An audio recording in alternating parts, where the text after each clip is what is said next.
It's hard to believe that we're already into February. It's almost Valentine's Day. We're starting with week 24, and for the first time in a long time, I am not doing carnations and candygrams and all that kind of stuff, and it really makes me very sad.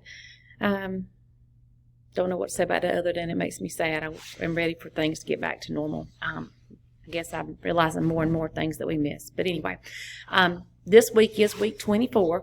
We're going to work on iStation on Monday. Now, remember, when you do iStation, it should take about 30 minutes. And there's a blue little icon, it's not an icon, it's like a little box that says iSIP, and it's kind of like a teal bluish color. Remember, when it goes away, that you are done with the iSIP testing part, and that's the only part that we're worried about this week. So just keep an eye on that. Usually the little characters and stuff change, so it's usually pretty easy to see, but just make sure you're paying close attention to that. So that's on Monday. On Tuesday and Wednesday, we're going to practice more of the translating written statements into inequalities and solving them. Thursday, you're going to show me how much you know by taking a quiz, and then we're going to do our last match wellness from math for this year.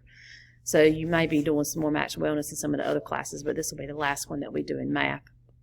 We're going to be reading a table and then looking at proportion size and that kind of stuff.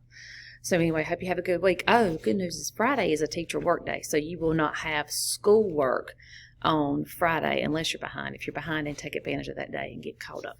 Hope you have a great week, and see you soon.